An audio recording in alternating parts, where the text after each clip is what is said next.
Good afternoon. My name is Tamara Karoub. I'm the Assistant Executive Director and Senior Research Fellow at Arab Center, Washington, D.C. Welcome, and thank you for joining us today for this important and timely discussion, focusing on the implications regionally and internationally of the recent developments between and escalations between Iran and the United States and the killing of Qassem Soleimani. As you know, on January 3rd, an American airstrike ordered by US President Donald Trump killed the top Iranian military commander, Qassem Soleimani. Iran responded by attacking 2 military bases in Iraq that host American forces. The last weeks have seen a sequence of violent events and escalations, both before and after this major incident, with varying degrees and impacts. Today, we seek to discuss the implications on 3 levels. First, domestically in Iran, with the Iranian regime continuing to face protests and a crumbling economy, especially after the shooting down of the Ukrainian commercial plane and further sanctions by the United States, what are Iran's options, both domestically and regionally, as well as with Europe and the United States? Second, regionally, what are the implications of Soleimani's killing for Iran's regional influence and expansionist projects? What is the impact on Iraqi sovereignty, internal political dynamics, and Iranian influence there, and on US-Iraq relations? Also, while Iran's allies in the region have threatened to avenge Soleimani's killing, would the protests and economic and governance crises in Lebanon and Iraq prevent such steps? Third, internationally, how willing are the European countries to break away from the US and chart their own Iran policy and nuclear deal? What is the current and future strategy by the United States and the Trump administration towards Iran, especially given that it is an election year here? Amidst all of these domestic, regional, and international crises, are Iran and the United States ready for war, negotiations, or neither? Or are we to expect a continuation of controlled escalation and probably the use of unconventional warfare methods? To answer these questions and help us analyze these developments and options, we are pleased and fortunate to have with us a great panel of experts to discuss the implications of the recent tensions and the killing of Soleimani, both regionally and beyond. Thank you all for joining us and for taking the time to be with us today to contribute to this discussion. And thanks to Imad Harb, to my right here, who is the Director of Research at Arab Center, Washington, D.C., who has agreed to chair the discussion as well as contribute to the conversation. But before giving the platform to Imad and the panelists, I would like to remind you to silence your phones. And for those of you not familiar with Arab Center Washington, D.C.'s format, we use these cards for questions. So during the Q&A session, if you have any questions, please use the cards. You can find cards and pencils on your seats. Write your question and name and affiliation and raise the card. One of our staff will pick it up from you. And with that, I will return to Imad, and we start our discussion. Thank you. Thank you, Tamara. Good afternoon, everybody. I hope it's not too cold outside, but I think it's manageable. We are here today to discuss really one of the, it's a serious problem between the United States and Iran, and a serious problem with its repercussions, local, regional, and international. We really have a very good panel today.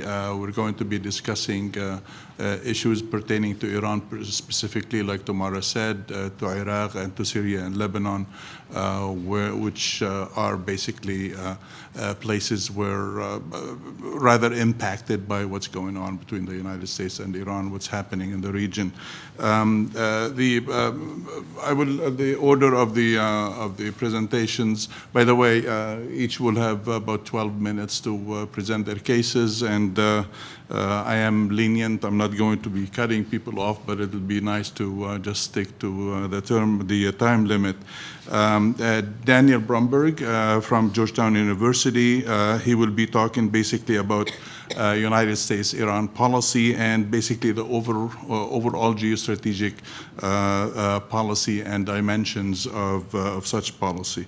Then Nigar Murtazavi from the she's an Iran-American journalist and media analyst for BBC, Al Jazeera, and CGTN, and she will be talking at the domestic dynamics of Iran today and what's going on there and how that will be impacted in the future. Abbas Kadhim, he's the director of the Iraq Initiative at the Atlantic Council, and he will be talking about Iraq and how it's affected by issues by the current conflict. And yours truly will be discussing reflections on or implications for Lebanon and Syria of what's going on today.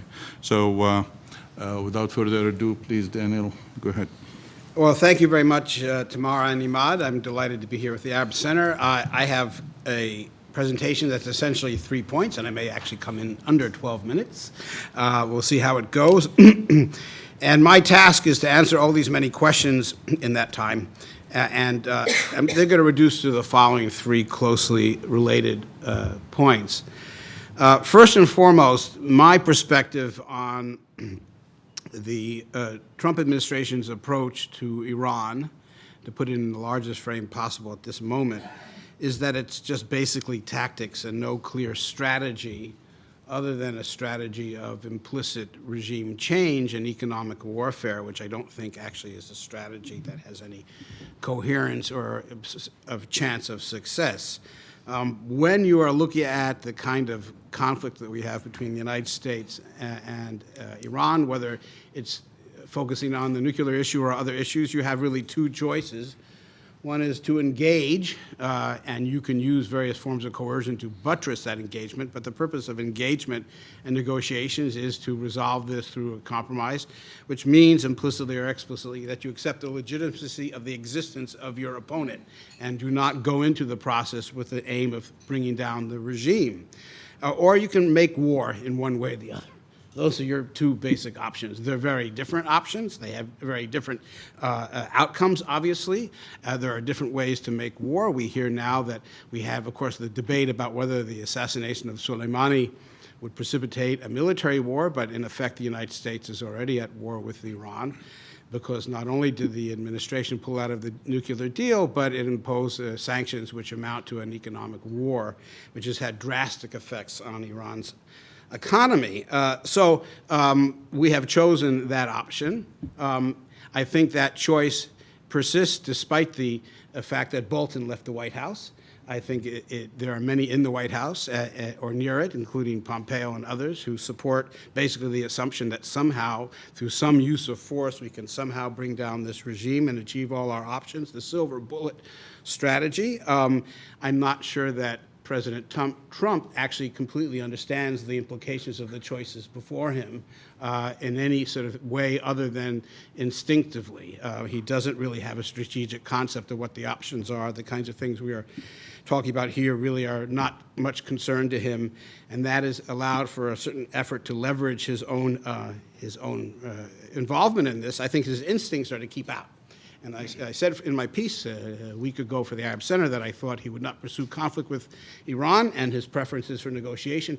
He simply doesn't know how to square his desire for negotiation with what is, in fact, objectively speaking, to use an old Marxist term, objectively speaking, a policy that is really built around regime change.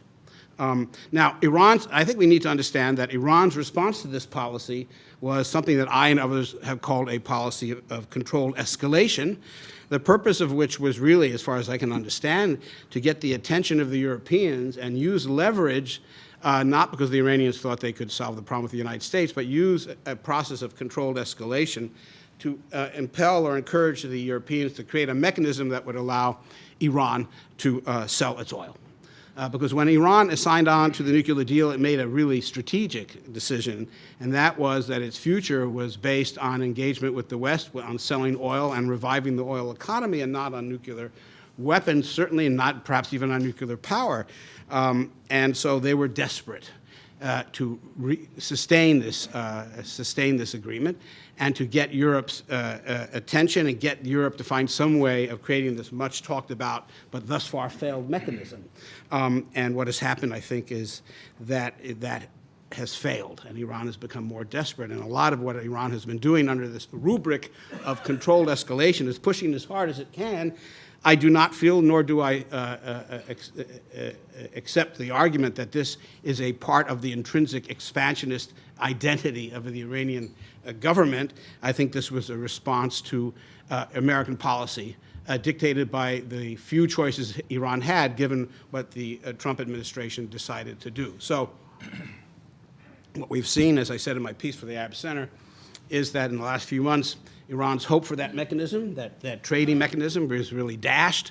Iran became more desperate. He pushed harder and harder, and the United States responded. Until then, all sides, Israel, the U.S., Iran, seemed to understand the rules and red lines of controlled engagement, but increasingly they were violated. I did say in my piece for the Center that I thought that Iran's objective now would be to recapitulate those rules and not go beyond them. That what Iran would rather do is avoid a head-on military conflict with the United States. And I think that is Trump's preference as well, if he can somehow make this work. The second and closely related point I wish to make is that, and this is one of the paradoxes of our approach, is that the reason the United States, and I think the Trump administration, believes it can make this non-strategy work is really an imbalance of power between the United States and Iran, a tremendous imbalance of power. If you look at the U.S. effort to negotiate with Korea, for example, or North Korea, that is, or the U.S. effort to negotiate with the former Soviet Union during a period of time that I was alive and various family members had an intimate view of, in fact, what dictated that negotiation was the parity of power between the two and mutually assured destruction. There was the necessity for engagement and detente because the alternative was worse. In the case of a relationship with Iran, there is a tremendous imbalance of power, so we feel we can take the risk of pushing Iran without necessarily falling into a precipitous war, and if we do, we somehow feel we might prevail. But the problem, the paradox, is that we have enough power to engage in what's called maximum pressure, this euphemism for this strategy, but we don't have enough power to prevail. We don't have enough power to prevail, and we don't know how to square that circle. We simply do not know how to square that circle. And again, I think our president isn't even aware of that circle, of the deep paradox there. As a result, we don't know where to go because we are tempted to use power, but we really don't know how to prevail. And Iran has all kinds of power to push back against us, for which we don't have an easy or simple response. In my sense, having spoken with a lot of folks in the U.S. military, is that they are very concerned about an outbreak of full-scale war with Iran as well. So we have this paradox of just enough power to push the Iranians, maximum pressure, but not enough power and ways to express that power to prevail with a coercive strategy. And I think that we have not solved that problem. I don't see that problem ever being solved in the near future. I think that Trump would rather, and he said it many times, he said it even after the attack on Soleimani, I said, I want to talk. And this was the third time he said, and not only did he say he wants to talk, he said, I do not want regime change, this was the second or third time he had publicly made that statement, that he does not want regime change. Remarkable. And I think, he's speaking uncharacteristically in an honest way, because, he's really, that's where he's coming from. But he doesn't know how to square that with the U.S. policy.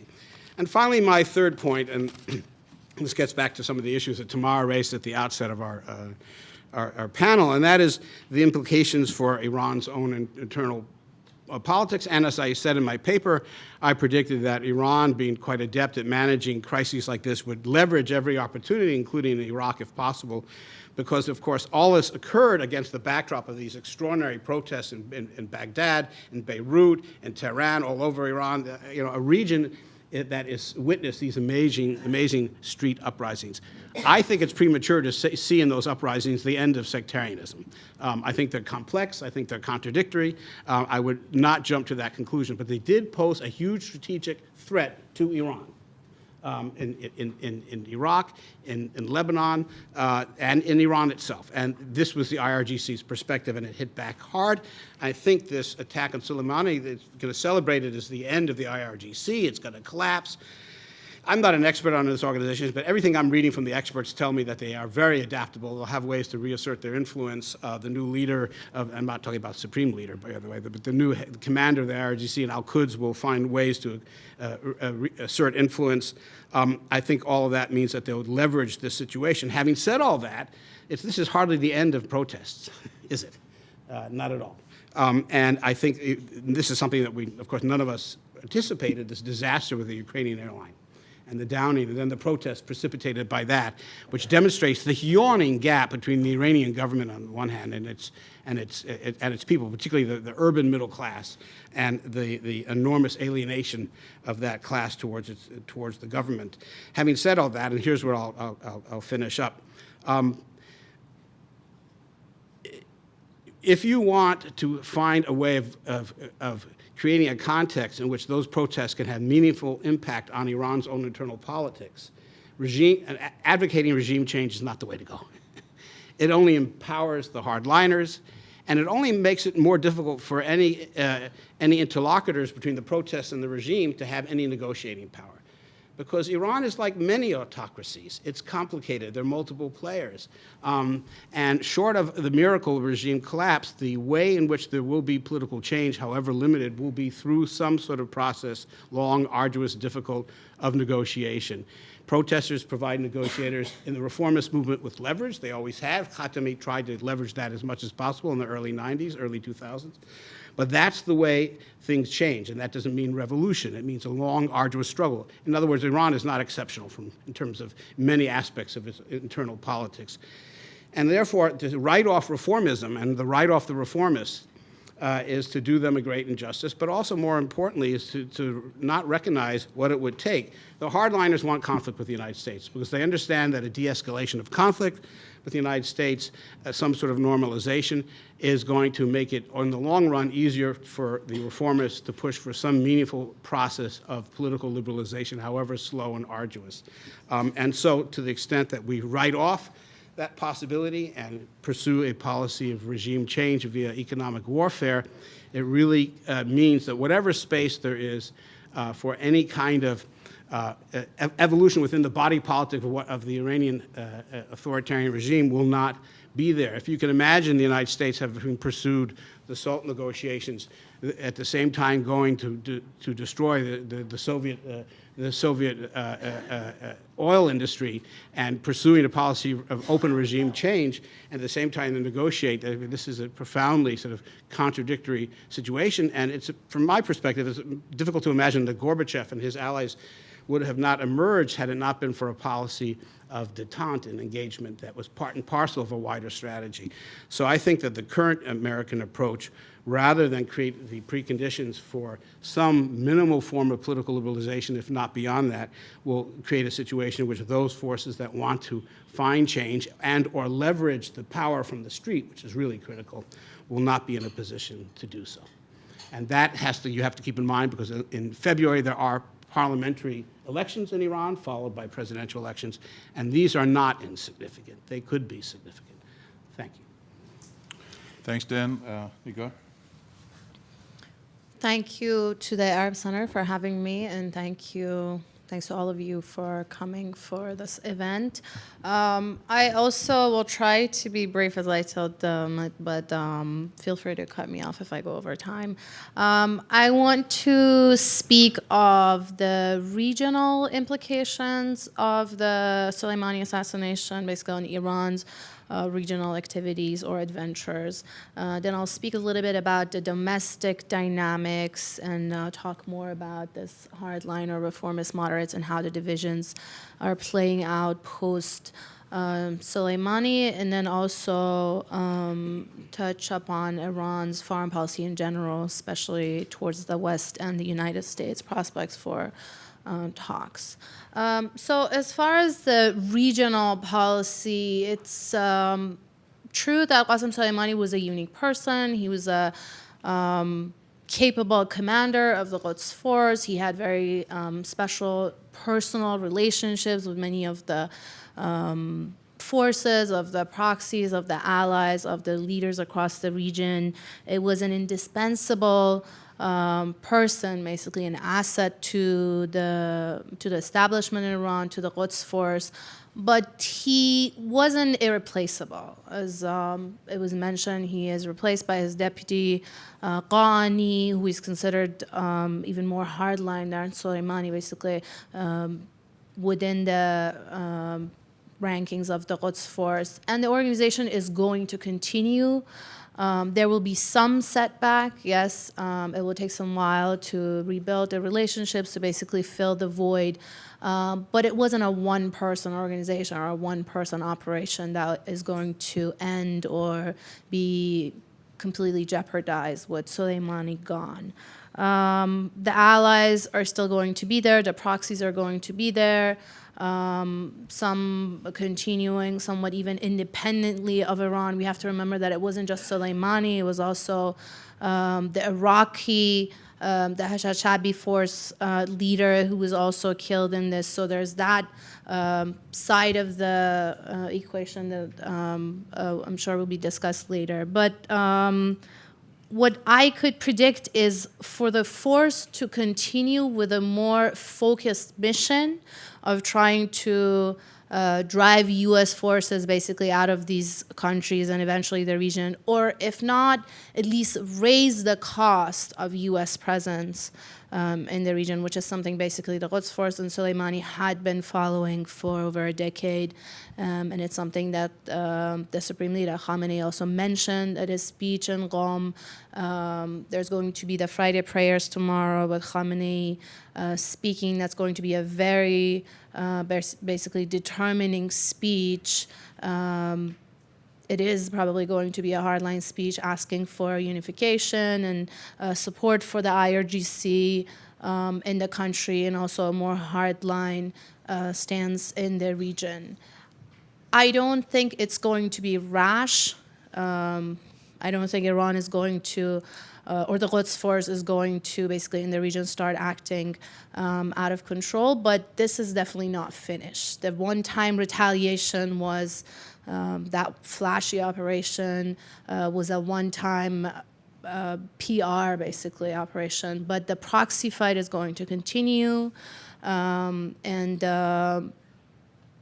whatever Qassem Soleimani basically was feared for, the quds-force is going to continue without him. I don't think this is going to have much impact on the mission of the organization, if not make it stronger and more focused. And also we have to remember that Qassem Soleimani wasn't the top leader of the structure. There's always a supreme leader above him. He's still around, so that direction, the leadership always comes from Tehran, although Qassem Soleimani was a very significant figure.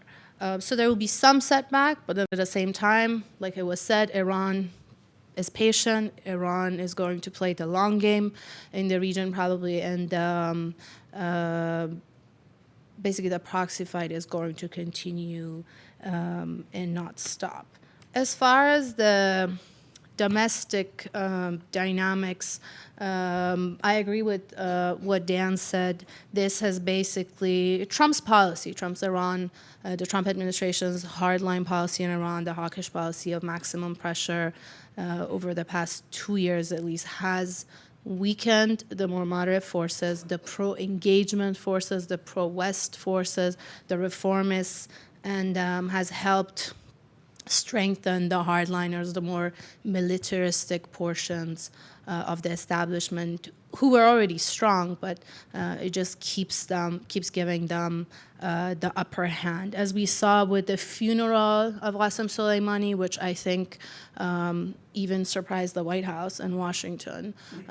People came out to the street in millions, and not the population, of course, Soleimani was a controversial figure. He was part of the IRGC, the quds-force, many fans, also many who hate him in the country. But as far as the political factions in the country, it did serve as the rallying around the flag factor. So you saw reformists, moderates, those who are considered internal opposition to the hardline stance, all come out in support of not the force, but in support of the person and in condemnation of what they see as an illegal assassination by the United States. So basically the reformists within the parliament, those moderates within the administration, and also reformists within the political parties still operating inside the country, those who have been critical of the IRGC, of the corruption, the economic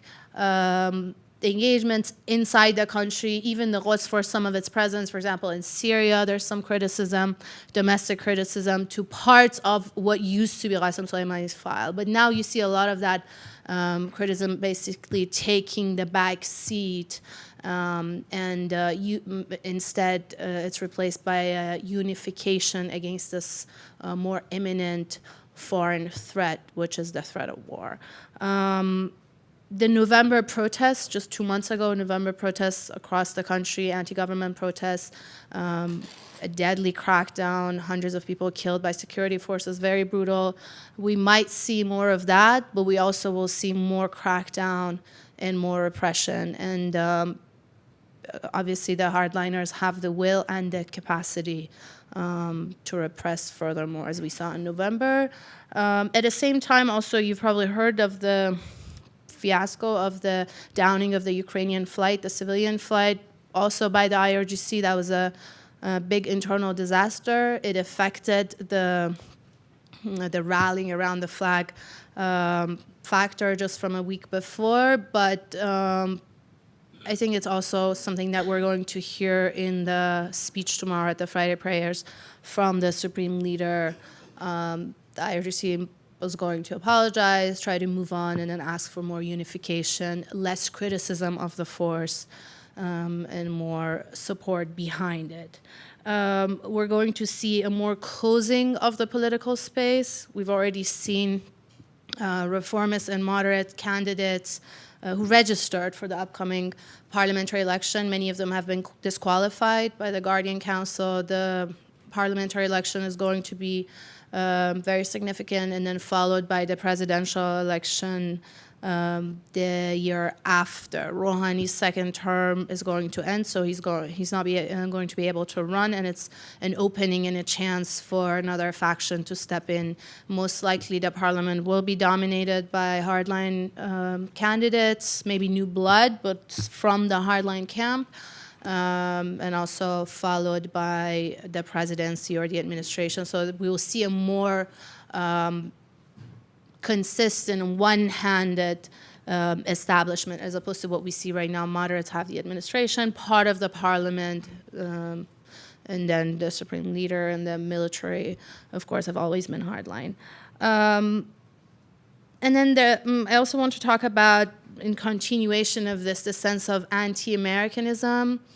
I think there's this misunderstanding maybe in the administration, maybe part of Washington, that anti-Americanism has decreased, which is not true. With President Trump's policies in Iran, a trend of decline in anti-American sentiment has actually been reversed.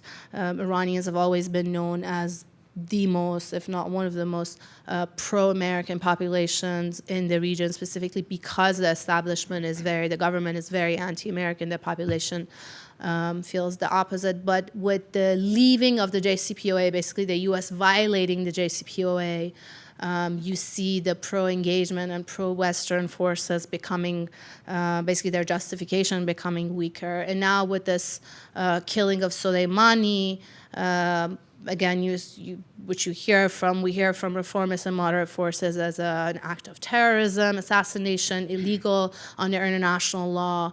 Again, that sense of decline in the fact that America is a source for good, for the rules of the game, is not going to do anything rash or crazy. Everything that the hardliners basically have been accusing the U.S. of is now playing out more and more in the pro pro-engagement and pro-negotiation forces within the country become weaker and they're losing ground for their arguments.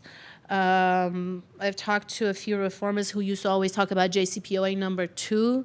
So after the Iran deal was agreed, there was this talk or this movement that now the government has to go and negotiate even more, maybe about the missile program, about regional activities, and come up with the JCPOA number 2, Barjam Do. Now that discussion has also taken a back seat, and I've heard from some reformers saying that after the Soleimani assassination, there's also this feeling that maybe we actually do need this missile program if there's going to be attacks on cultural sites, or if government officials are going to be killed. And then finally, to talk about the foreign policy of Iran, again, as I said, pro-US and pro-engagement is going to take a back seat, at least until the 2020 election. Iranians are watching the election very closely. They've also learned over time, there's a learning curve, but they've learned of the divisions in Washington, of how things play out as far as US-Iran relations here among the different parties. So I don't think there's going to be much chance, if any, for talks between Tehran and Washington, negotiations for a new deal, although Iranians have said they're prepared to return to the JCPOA to full compliance with the nuclear deal if Washington lifts sanctions. So if President Trump is willing to make concessions to lift oil sanctions, or make basically issue some waivers to allow for some significant purchase of Iranian oil, the Iranians are prepared to return back to the JCPOA. But as far as cutting a new deal with this administration and this president, at least before the next election, I think is very unlikely. So just to wrap it up, the chance of war, I think, is slim, a full-on war. Iranians don't want a full-on war with the U.S. for obvious reasons. World's biggest, most powerful military, and also the memories of the 8-year war with Iraq from the 1980s are still vivid. Iranians don't want anything of that experience repeating in their own soil, but that doesn't mean the proxy war is not going to continue. But a full-on war, a conventional war, is something they are trying to avoid, and that's why we saw the retaliation the way that it was done, with no casualties, basically, to de-escalate, to offer an exit ramp to President Trump to escalate out of that situation. There will probably be no talks until 2020, but the Iranians are going to continue to be patient. If President Trump is reelected or he stays, we might see some shift in policy in Tehran, possibly with the help of mediators, and to find a long-term solution for another 4 years. If a Democrat comes to the White House, we've heard from Democratic candidates, most of them, I believe, are going to return to the JCPOA, so there will be another opening for more talks, maybe that JCPOA 2 that has been talked about. But for the next few months, I think we're going to see more of the status quo, and maybe a little more aggressiveness from the quds-force and some of Iran's allies and proxies in the region, if not less. Thank you very much, Nigar. Abbas. Well, thank you very much, and thanks for the Arab Center for this panel and for the invitation. Thank you, everybody, for attending. I'm going to take us to Iraq. Iraq found itself in the middle of a fight between its two most important allies, the United States and Iran. Both of them are realities for Iraq. The United States has an important role to play still, and since 2003, it has been a major player in Iraq. Iran is a geographic and demographic reality, 1,400 kilometers of border and thousands of years of history, more in recent history that was very checkered in a way, war and peace and alliance. So Iraq is an uncomfortable position here. Iraq also has received this development in the worst possible times. As I said elsewhere, there is no good time for a crisis, but this crisis came in an even worse time. Iraq has been divided more than what it has suffered in the past, with the protests that were looking for reform, and these protests that caused 500 or more casualties, deaths that is, and about 20,000 injured people among the protesters. The government resigned because of that. The first time we see a resignation of a government since 2003.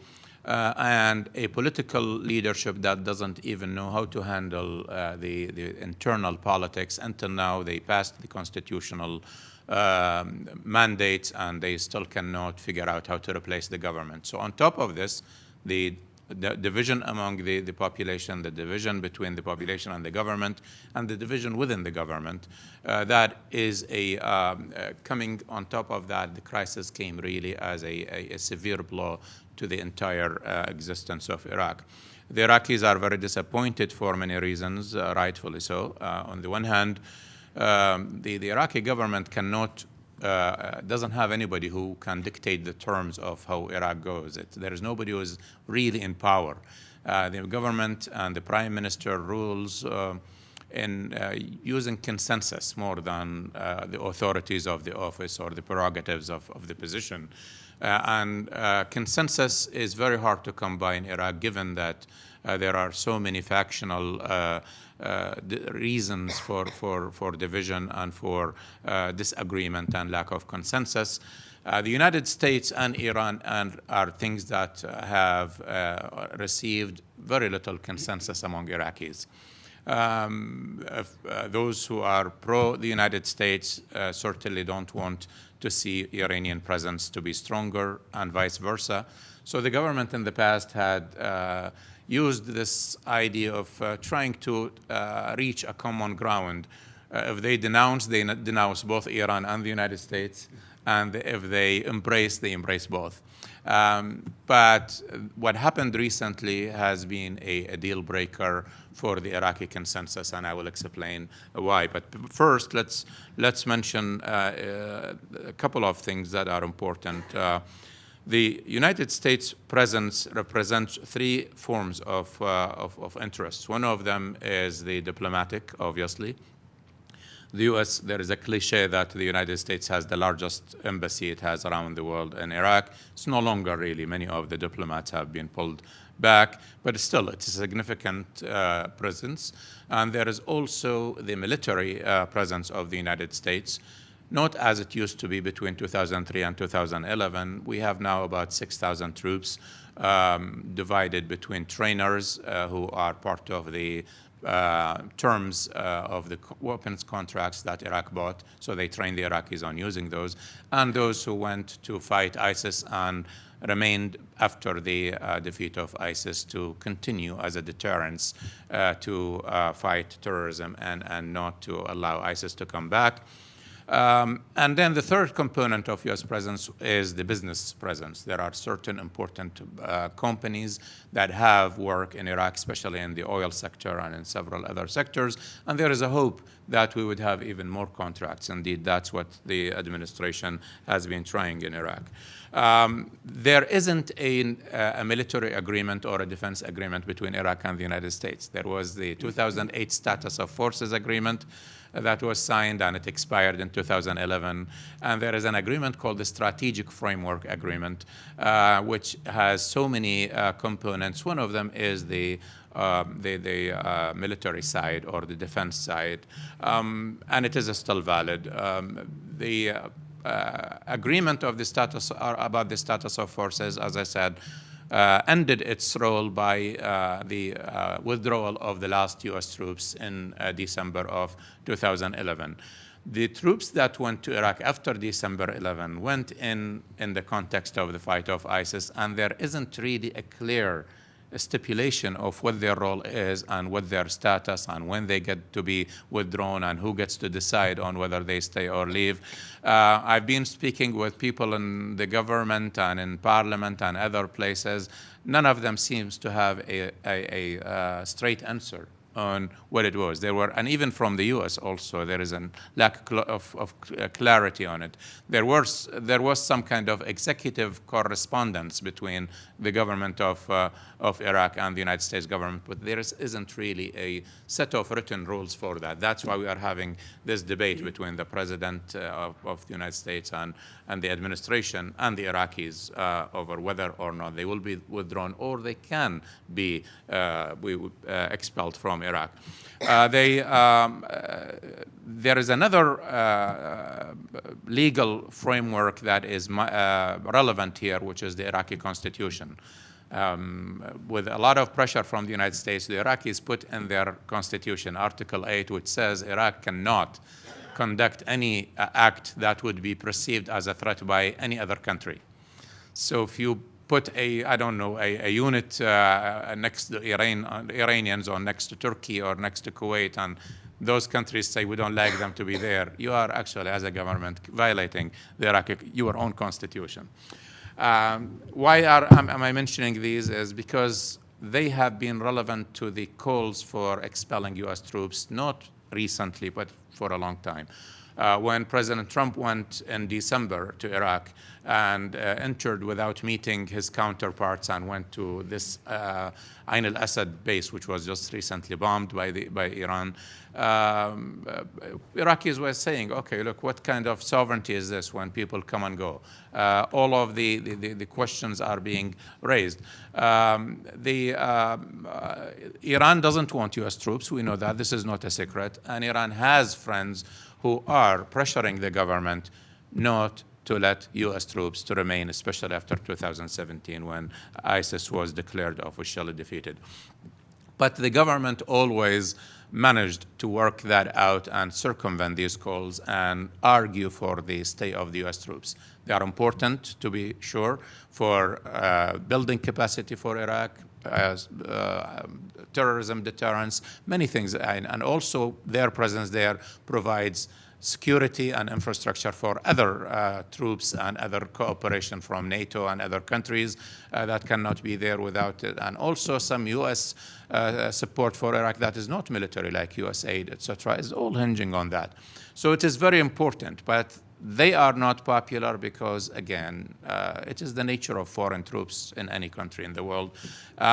What made that untenable for the government is basically when clearly the terms and conditions the Iraqis were willing to live with have not been adhered to 100%. The terms of and conditions, according to the Iraqi Prime Minister, is that they are there to fight ISIS or to train the Iraqis. There is nothing in the agreement, the written and the non-written agreement, that they can conduct bombings. And I think what really made the Iraqis at a great unease is that the U.S. and Iran chose Iraqi territory to fight each other. And, this is clearly a problem for the Iraqis, especially they are not party to that conflict.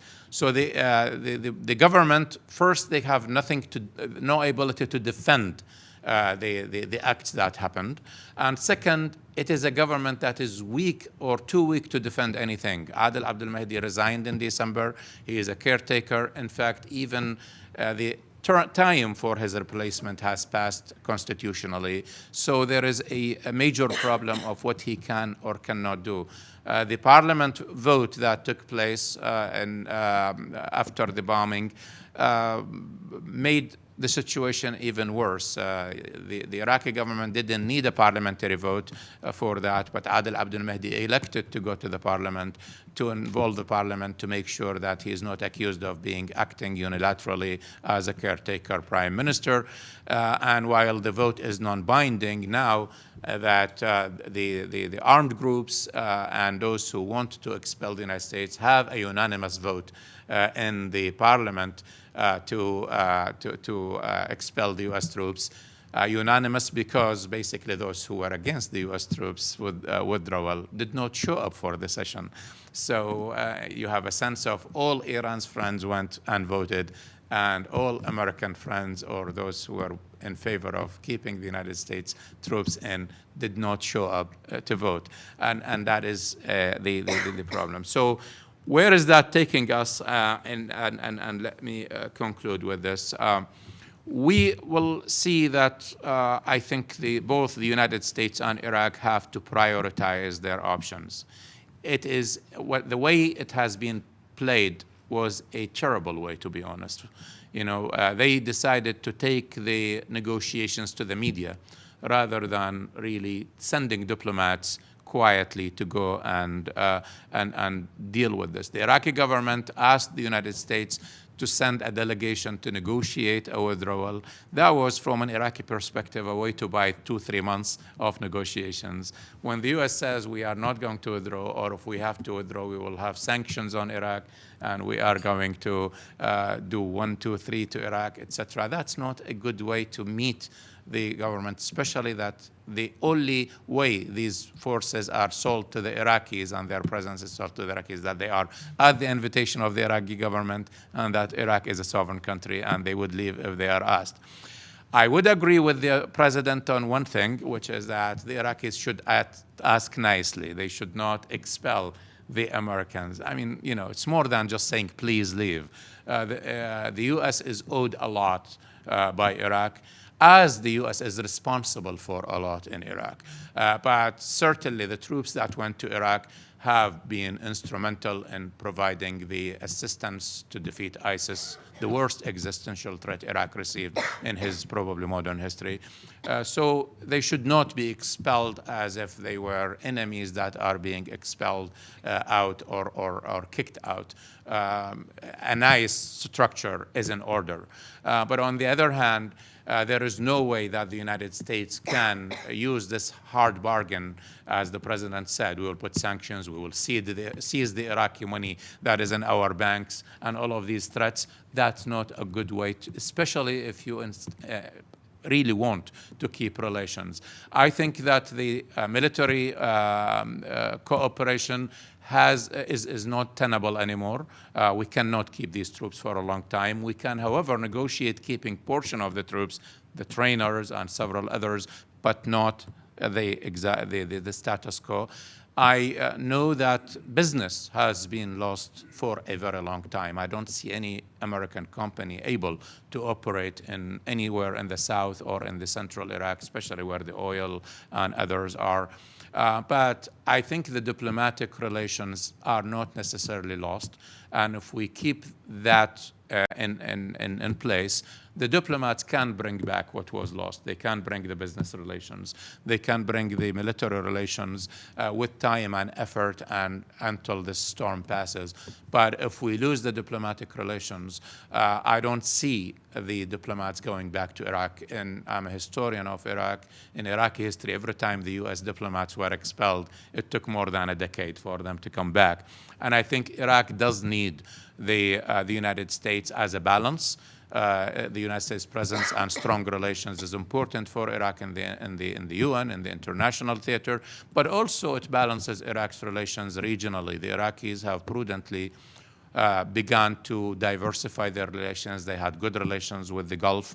They had good relations with Arab countries. They stayed neutral in some of the regional conflicts, and that was a good thing. These were things, especially in the last administrations, Dr. Abadi's administration and Dr.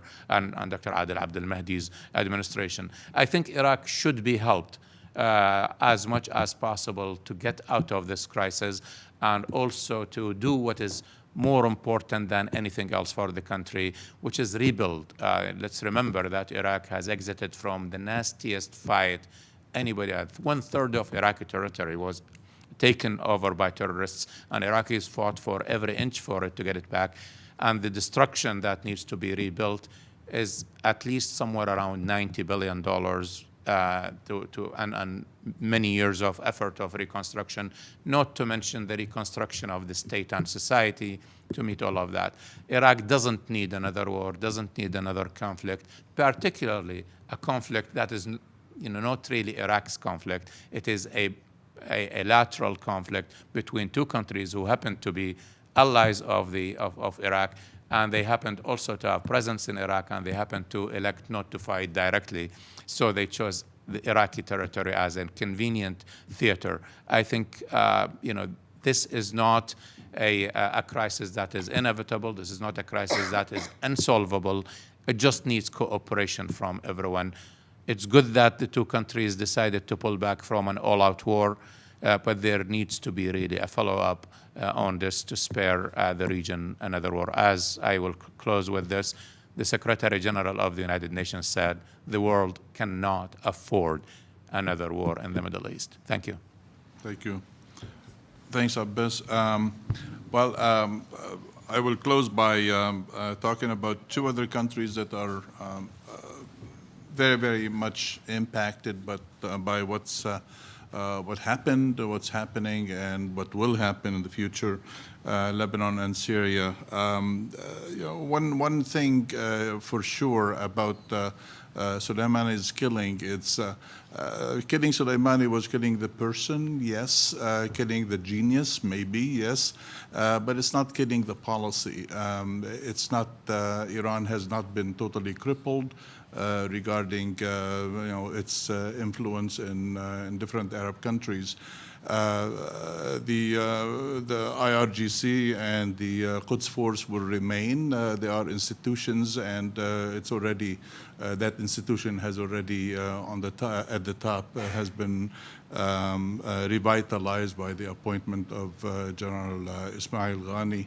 So the Iranian influence will remain in Syria and Lebanon, as it will remain in Iraq. Obviously, there has been a lot of work done so far, and that work is not just simply going to disappear quickly.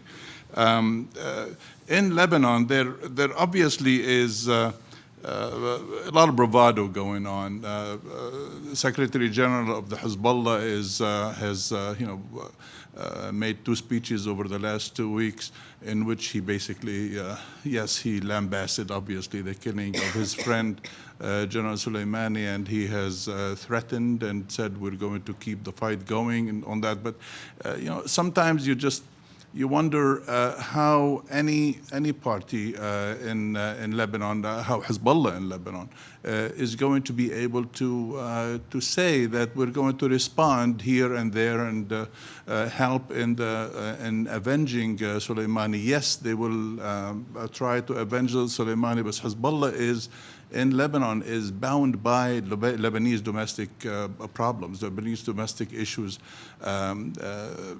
Hezbollah does not operate in a vacuum. It has a lot of responsibility. Practically, Hezbollah runs the country, and it is the overwhelming force there. Just a couple of hours ago, they announced the formation of the new Lebanese government. But Hezbollah had to intervene in how political forces were discussing how to form the new government, and it's basically now today. It is a government that was produced by Hezbollah pressure. The very, very important point about this government or Hezbollah's relationship to it is it's almost a paradox.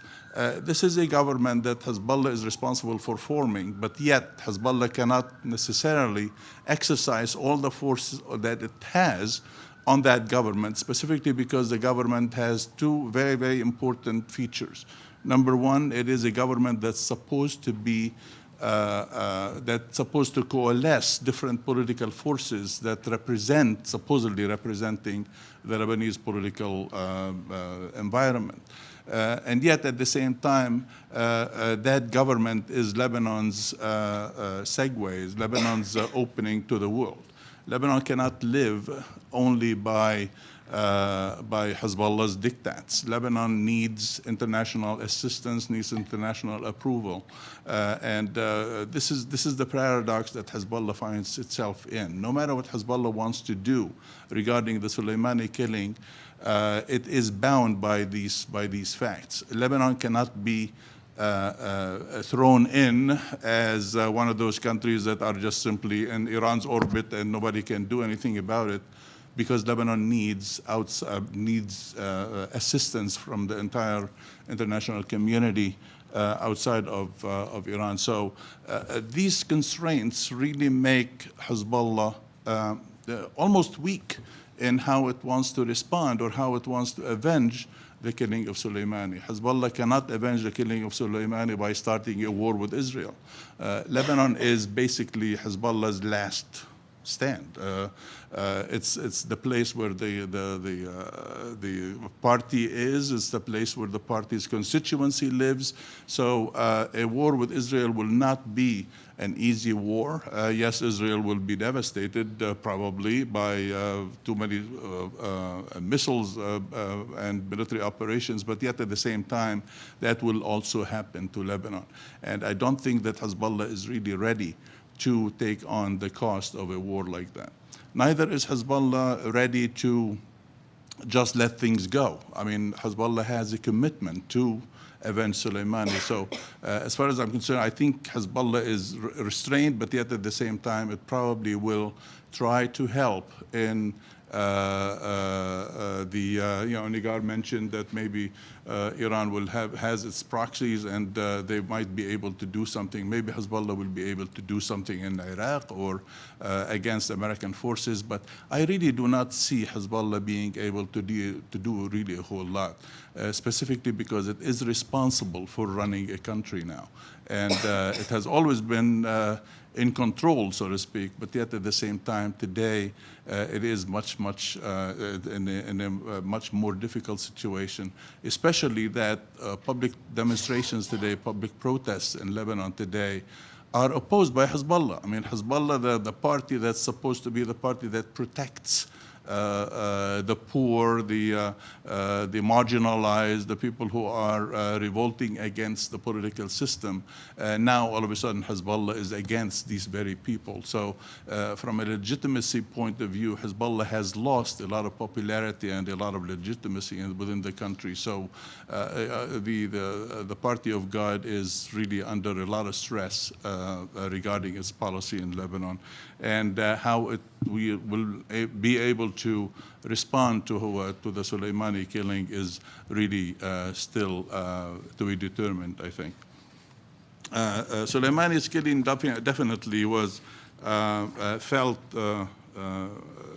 badly in Syria, obviously, but yet at the same time also this it affects. You know, Iran's situation in Syria is no longer an Iranian-Syrian relationship. Iran's situation in Syria is governed by what Russia wants to do with Syria. Unfortunately, I don't see Iran being too successful in Syria, specifically because Vladimir Putin may have different plans for the country. A couple of weeks ago, maybe a week ago, Vladimir Putin visited Damascus and invited Bashar al-Assad to a Russian base, where Bashar al-Assad was invited to a Russian base while,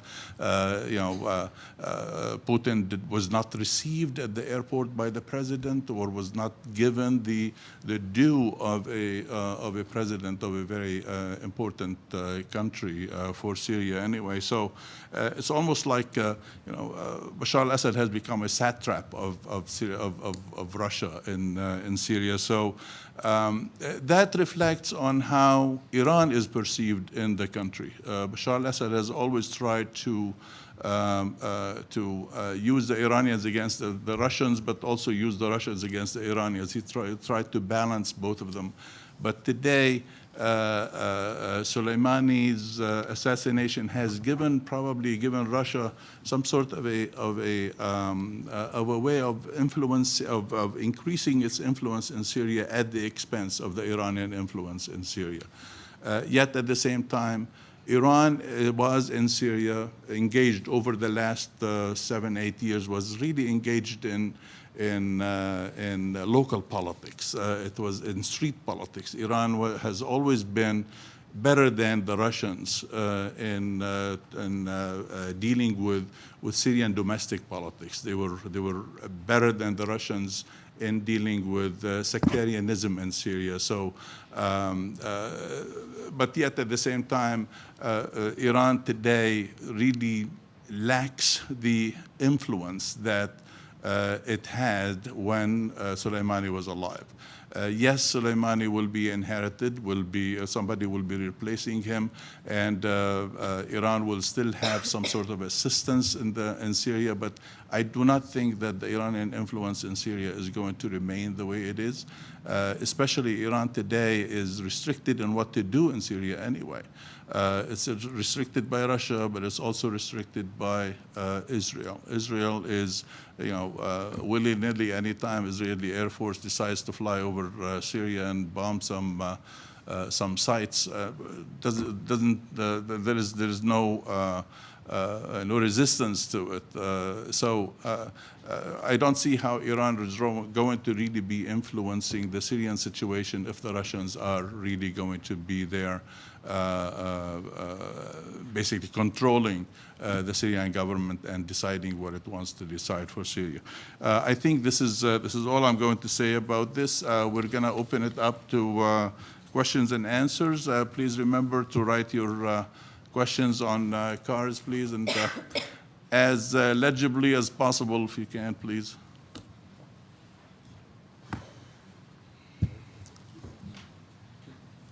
Thank you.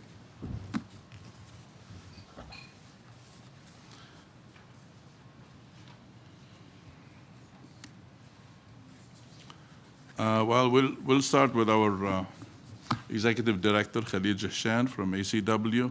Soleimani enjoyed for a long time a mythical, larger-than-life component to his personality. Since his assassination, he was virtually deified by the US and by Iran for their own respective reasons.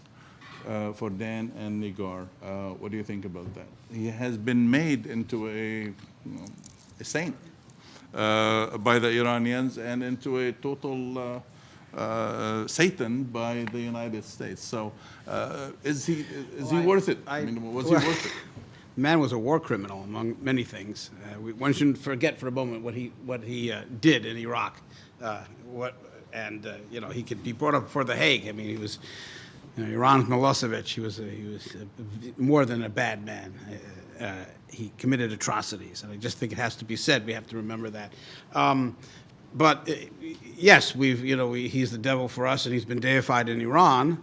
But as I said in my piece, Iran, for better or for worse, is a country of institutions.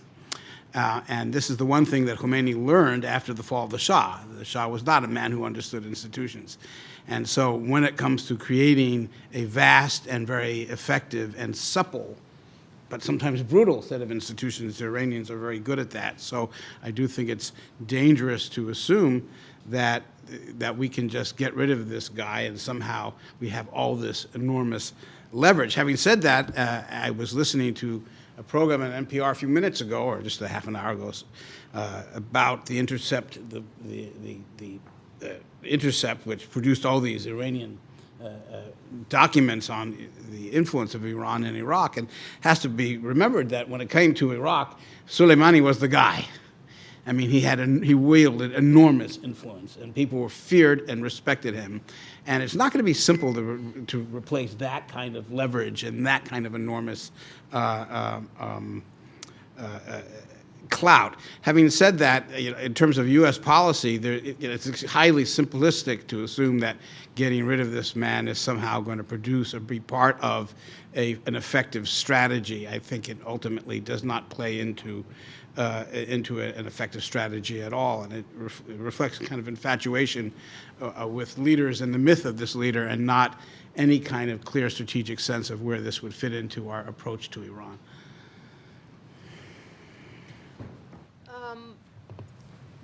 I think both sides have overhyped the importance of the person. I mean, the Iranians have used the PR of creating this war hero, this, as you said, larger-than-life person. And I think the Americans have also overhyped the villain as bigger than what he was. Again, as we both discussed, it's an organization. There's a structure that he put in place. Yes, he was a very capable commander, a genius fighter, basically, but it wasn't a one-man show. And I think this overhyping of the personality gives the sense that he's gone everything is gone with him, and that's not true. As far as inside Iran and the population that we saw that came out for his funeral, which was massive, I mean, as Iran watchers, we were surprised. This was beyond the core supporters of the regime. It's not specifically, it doesn't show a support of what is seen as Soleimani's bad behavior, for example, the atrocities in Syria and Iraq. It's because of his status as someone who fought ISIS. From the Iranian psyche, there's nothing scarier than the nightmare of ISIS. Remember, the Islamic State has conducted a terrorist attack in Tehran at the Iranian parliament. People have been killed. So it's an actual visible physical threat, and there's this understanding among beyond just the regime supporters in Iran that ISIS is a threat that if it wasn't fought in Iraq, if it wasn't fought in Syria, it would come over the border and we would have to fight it inside Iran. And Soleimani was seen as the person who fought and played a key role in defeating ISIS. It depends on who you talk to Iran.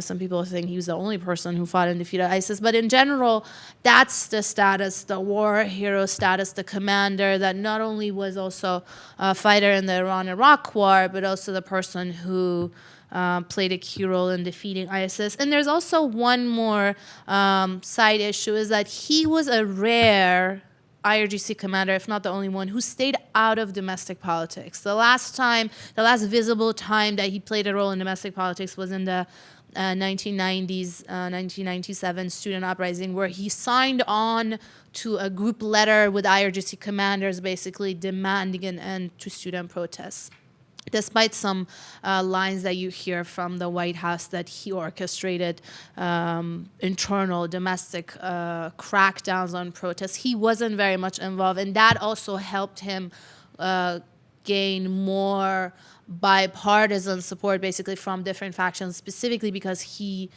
didn't play into internal politics and the infighting that many of the other IRGC commanders do. So there's this hardline reformist moderate divide, but Soleimani stayed largely out of that compared to other IRGC commanders. Thank you. I have another question from Khalil Jashan and a question from Salam al-Wa'ili to Abbas Kadhim. From Khalil, it's with Iraq caught between U.S. and Iran for the long term, will Baghdad ever regain its sovereignty and control over its territorial integrity? When and under what conditions? The other question, actually two other questions from Salam al-Wa'ili. How do you read Sadr's call for anti-U.S. march? What reflection would it have on the Tahrir Square reform demanding protests? How do you envision the way forward about appointing a new prime minister? Well, thank you. First to Khalil. Iraq's sovereignty is a problem because to have your sovereignty means you have to be independent and not reliant on others for various needs. Iran, of course, is an important player in Iraq, not just because of its friends who are both on the streets with armed groups and in the parliament. And let's remember that they made, when they needed a majority to pass anything, they got it, and they got a quorum and a vote. And we saw that the opposition to that, the best weapon they use is run away and not show up which is not much of a resistance, because you cannot even prevent a vote, and that's an issue. So, but there is another aspect, I think, to Iran's importance when it comes to Iraq. There is this idea that Iraq relies on Iran for its fuel, for electricity, and also buys electricity from Iran, and also the trade exchange. The two countries have about $12 billion, and they are talking about bringing it to $20 billion. That's huge by Iraqi design. Iraq after Turkey and after China and Turkey, but I think what Iraq gets out of Iran is more significant because these are things that are day-to-day livelihood that they get. On the other hand, the United States is very important for Iraq, and the United States has troops inside Iraq, has a strong diplomatic influence. The United States also is, as a permanent member of the UN Security Council, can help Iraq a lot, and the loss of it can do a lot of damage for Iraq. Iraq still hasn't emerged completely from the sanctions of Saddam Hussein's era. There are so many claims against Iraq. The U.S., as the president said, they can make Iraqi life a living hell, and that is a problem for the Iraqis. Iraq is not independent economically, and that is a problem. You know, the Iraqis are dependent on, and the entire political economy of Iraq and the macroeconomic theory of Iraq is dig the oil from underground, sell it, and pray that the prices don't go down. That's the entire economy of Iraq. 90%, up to 90% of the Iraqi economy is based on oil. And the problem with it has two problems. One of them, you cannot control the price. You cannot control also the production.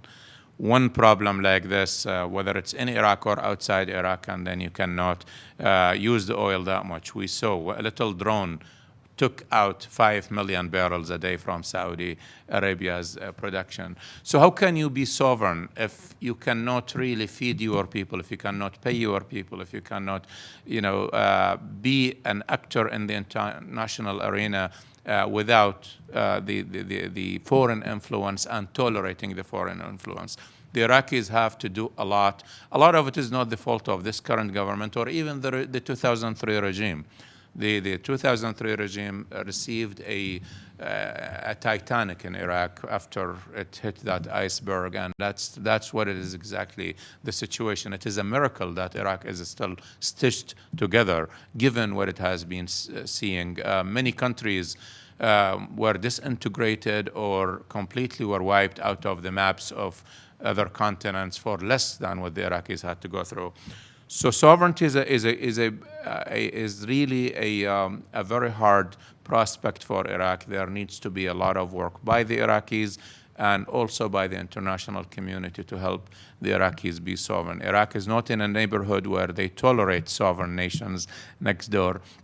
So that you have everybody has a stake in Iraq, and they use their own force and the forces from within because of the division in Iraq that allows for this. So we don't expect to see a good measure of sovereignty in Iraq unless they solve all of these issues that I just mentioned, internal and external. The question about Sadr, Muqtada Sadr is he made his name and reputation and importance and relevance in Iraqi policy for fighting the United States back in 2003, 4, 5, 6, 7. Then he withdrew that role and then froze the Mahdi army that he used, and then used a smaller number of his armed group to work for, especially recently, to fight ISIS. He kind of changed and matured along the years. He's no longer the firebrand that he used to be, but he's still very relevant. Muqtada Sadr has two important elements for him. First, his Iraqi nationalism, that is his own version of it, basically. He is not into tolerating any foreign influence. But he also has a very large and significant social base that is always loyal to him. He is the one leader in Iraq who does not have to second guess or doubt the loyalty of his followers, and that they will show up whenever he wants them to show up. And that is important because that makes him someone who can deliver on his promises and threats. He recently reinstated Jaish al-Mahdi. What is he going to do with it?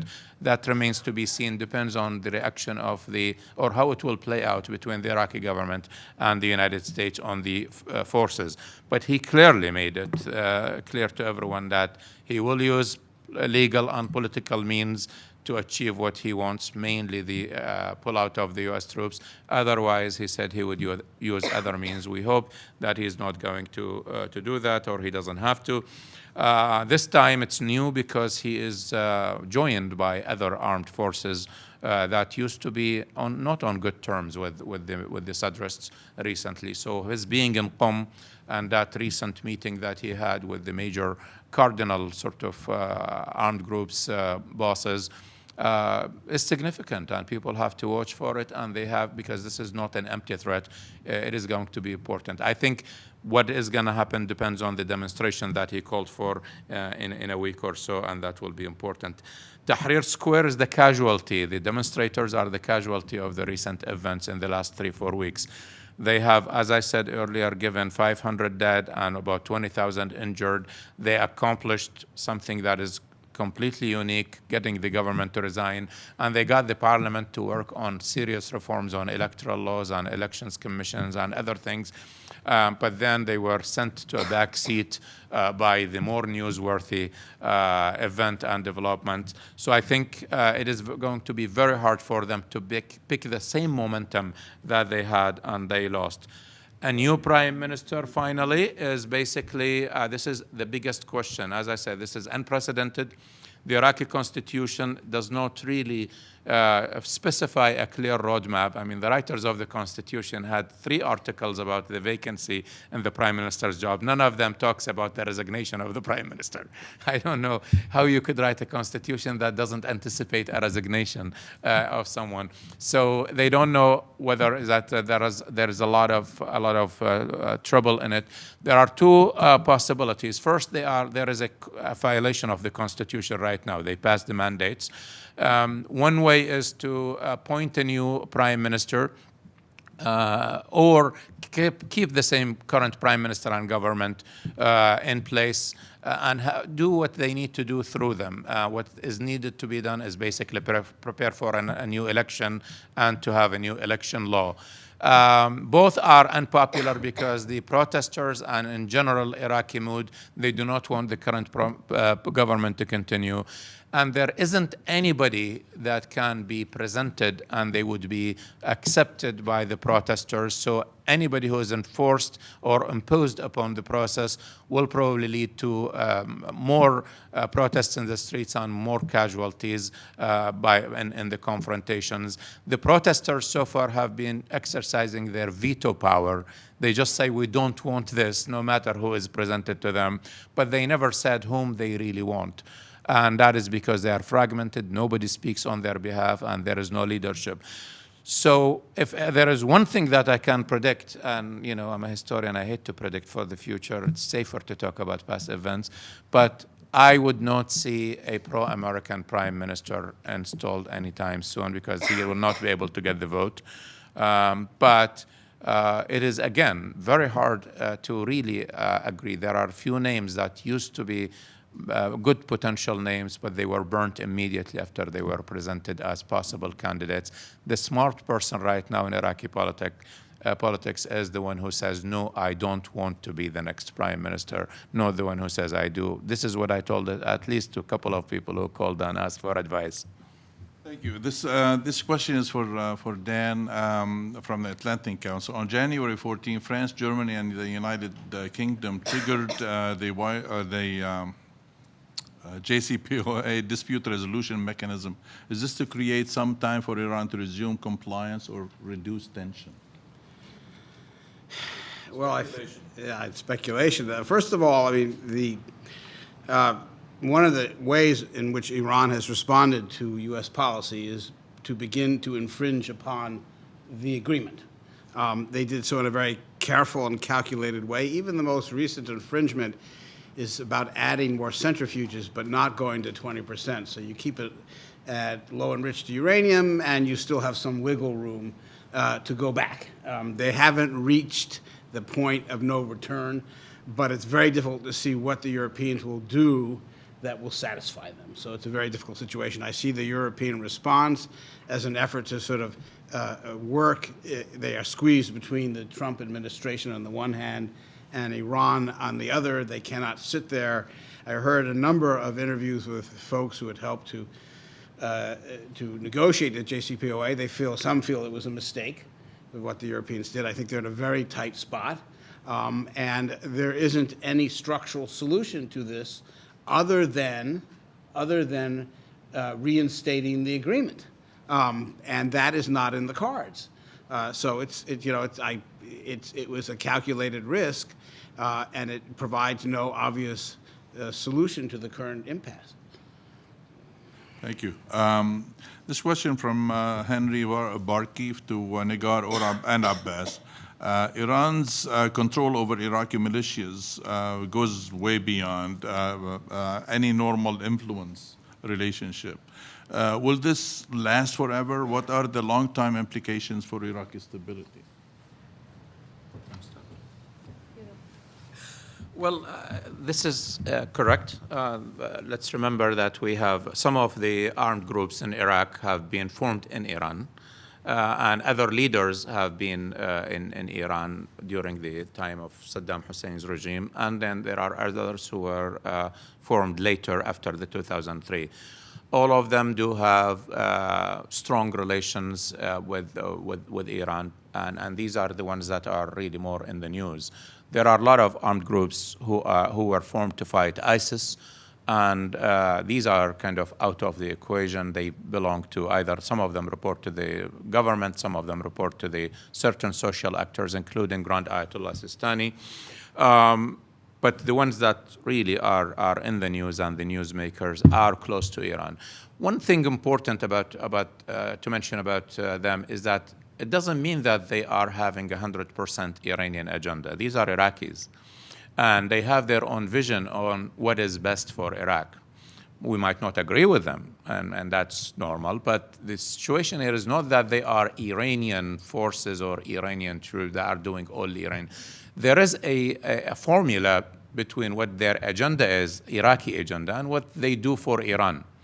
But the majority of their convictions, they really have one version of their own on what is best for Iraq, and for them, what is best for Iraq is to have the United States with less influence. Same thing, we talk about other countries such as Saudi or Turkey. That's part of it.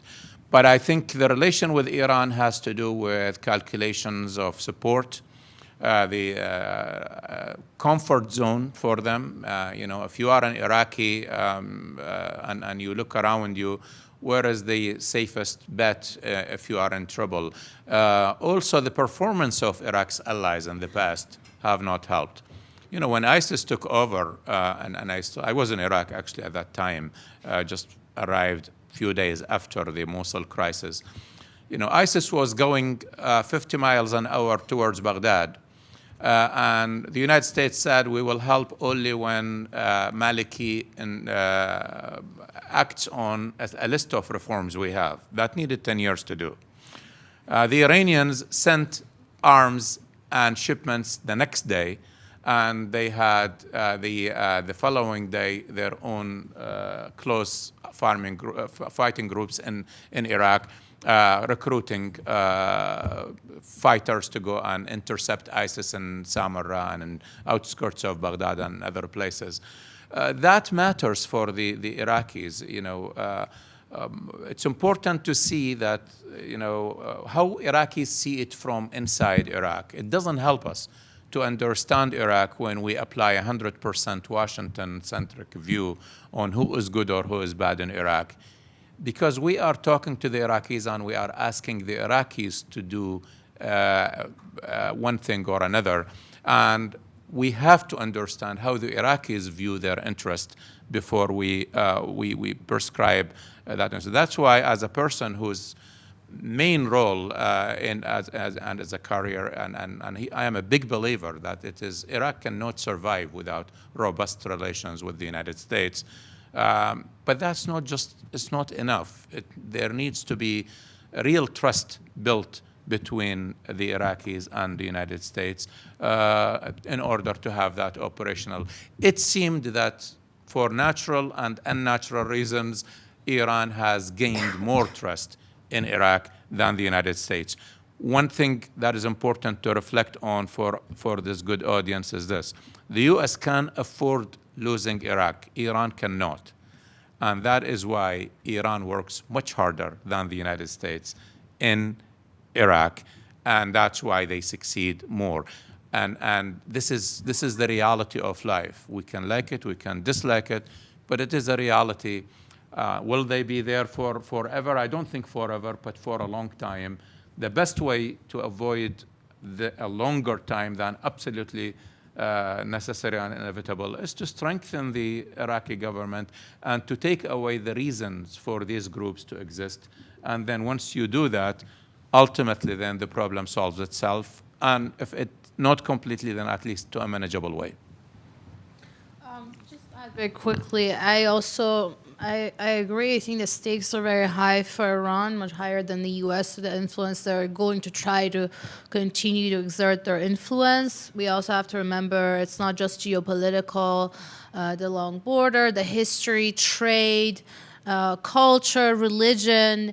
The largest Iranian religious pilgrimage right now is to Karbala, to Iraq, much bigger than to Mecca. So there's all of these ties, and also this fear of the return of another Saddam or anything like that that had very severe consequences for Iran, the 8 Years' War, and then also this issue of terrorism and ISIS. All of these play in the Iranian psyche beyond just the core of the hardliners and the regime, and it's something that basically is considered in that calculation. So I think it is going to continue. And also we have to again remember that the killing was not just Qassem Soleimani, it was also Abu Mohandes, an Iraqi force, and that is going to basically, it's the U.S. helping to unite this anti-American sentiment, at least among the Iranian forces and their Iraqi allies, if not proxies. I want to finish with this very, very small question, but big answer. This is to anybody. This is from Jonathan Kutab. What is the impact on Israel of the current situation? Bibi's got his hands full right now with his own crisis, but I think it was said before that, first of all, Israel has been, Bibi was very careful not to cross certain kinds of lines in his conflict with Iran, IRGC, Hezbollah, and he maintained a pretty rational approach and helped to sustain this dance of controlled escalation, and he doesn't want this to go beyond it because of the devastation this would occur in both Lebanon and Israel. So I think that's clear. But having said that, there is no, from the perspective of the government, I think everybody would agree that they've never had a better ally in the White House than this one. That as far as they're concerned. And so they very much want to maintain that relationship and do whatever is necessary to maintain it without necessarily getting sucked into a full-blown war with Iran. So I think that's going to be the balancing act that that the Prime Minister, who is currently under indictment, as we know, and facing this strange situation of an election, will contend with. That's my sense of it. Well, I think we're out of time. Thank you very much for joining us this afternoon, and we hope to see you at our next event. Thank you.